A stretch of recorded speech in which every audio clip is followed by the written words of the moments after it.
Little Miss Late by Roger Hargreaves. Late for this, late for that. Little Miss Late was late for everything. For instance, do you know where she spent last Christmas? At home, Early Bird Cottage. But do you know when she spent Christmas? January 25th. 1 month late. For example, do you know when she did her spring clean at Early Bird Cottage? In the summer, 3 months late.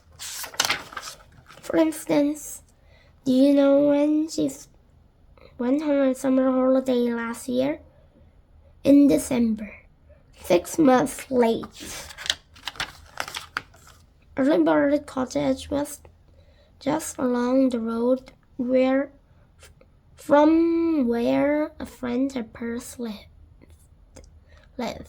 Little Miss Neat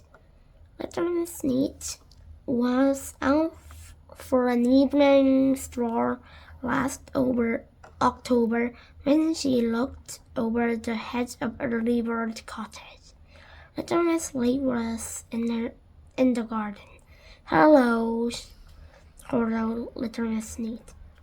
What are you doing? I thought I cut the grass, replied Miss Late. I think, remarked Little Miss Neat, looking at the grass, that you should have thought about that last April. Tell you what, suggested Miss Neat. Let's go shopping together tomorrow. Good idea, agreed Miss Late. I'll meet you in town on the corner of Main Street tomorrow afternoon, said Miss Neat. 2 o'clock. I'll be there, replied Miss Late. The following afternoon, Little Miss Neat stood on the corner of the Main Street at 2 o'clock, waiting for Miss Late. She waited and waited and waited some more. Miss Late arrived. Sorry, I'm a bit late, she apologized. Sorry, cried Miss Neat. A bit late? It's 5 o'clock and all the shops are shut. Sorry, said Miss Late. And that's what happened all the time. It happened when Miss Late decided to take a job. Her first job was in a bank. But the trouble was, by the time she arrived for work, the bank had closed for the day, every day. Sorry, she said. They asked her to leave. It happened in her second job, as a waitress in a restaurant. Mr. Greedy came in for lunch. He glanced at the menu. I'll have everything. He grinned. Twice. He was still waiting to be served at 7 o'clock, so he went home. Sorry, said Little Miss Late. They asked her to leave. It happened in a sheriff's job, working as a secretary for Mr. Uppity. I like these letters typed before I go home, Mr. Uppity said to her. He went home at 4 o'clock in the morning. Sorry, said Little Miss Late. He asked her to leave.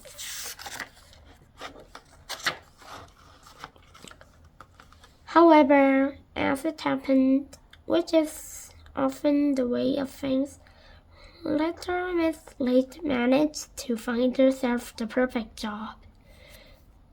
Now she works for Mr. Lazy.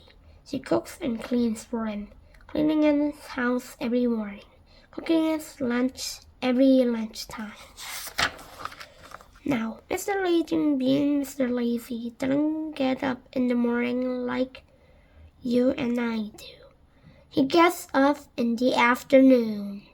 And Little Miss Late, being Little Miss Late, is always late for work. so she doesn't arrive for work in the morning. She arrives in the afternoon. And Mr. Lazy, being Mr. Lazy, doesn't have